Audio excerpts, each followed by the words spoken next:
আপনি একজন আন্দোলন হিসেবে আমার মনে হয় আন্দোলন অনেক মাত্রা পেয়েছে এবং আমরা আন্দোলন চালিয়ে যাব যতক্ষণ না আমাদের দাবি আদায় হবে আমরা আন্দোলন চালিয়ে যাব।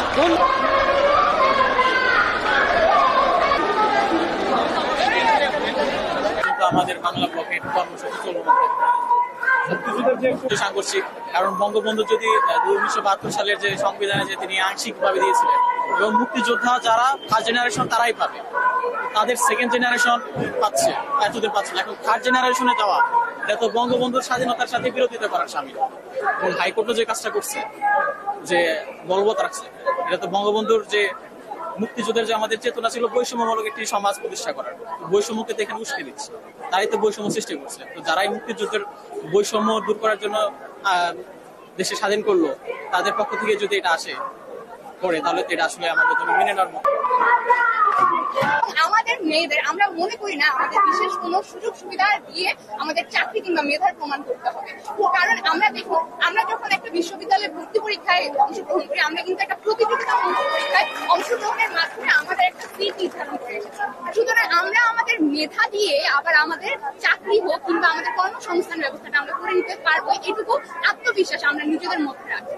সুতরাং এইটাই আমাদের কথা যে আমরা এই মুহূর্তে নারী হিসেবে বলুন কিংবা মুক্তিযুদ্ধদের তৃতীয় প্রজন্মে এসে কোন রকমের সুযোগ সুবিধা নিয়ে এগিয়ে যাবে এবং অন্য একটা সাধারণ জনগোষ্ঠী তার কোনো কোটা নেই বলে সে কোন রকমের তার মেধার প্রমাণের জায়গা পাচ্ছে না, সেটা আমরা সাপোর্ট করি।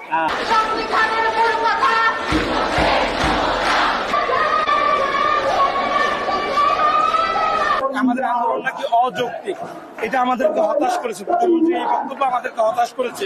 দেশের 98% শিক্ষার্থী, 98% মানুষের বিরুদ্ধে প্রধানমন্ত্রী যে স্টেটমেন্ট দিচ্ছে, এটা প্রধানমন্ত্রী সত্যি হতাশাজনক। এটা আমাদের, আমরা আন্দোলন চালিয়ে যাব এবং আমরা আমাদের দাবি আদায় হওয়ার আগ পর্যন্ত আমরা শাহবাগে থাকবো, শাহবাগে অবস্থান করবো, যতদিন লাগে আমরা আন্দোলন করবো। তুমি এখানে আসো।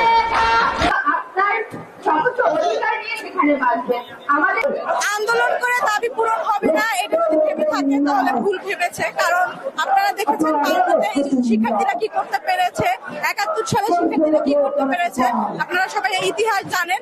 এবং আমরা আশা করি আমাদের দাবি দেওয়া পূরণ না হওয়া পর্যন্ত আমরা এভাবেই চালিয়ে যাব। সেটা আমাদের পরবর্তী কর্মসূচিগুলো ঘোষণার মাধ্যমে জানিয়ে দেওয়া হবে। আপনারা ভেবেছেন যে এই রায় স্থগিত করলে আমরা দমে যাবো, কিন্তু ছাত্ররা কোনোভাবেই অন্যায্য দাবি মেনে নেয় নাই। আর আমাদের দাবি হচ্ছে 18 পরিপত্র পুনর্বহালের দাবি। এই দাবি না আদায় হওয়া পর্যন্ত আমরা রাজপথ ছাড়বো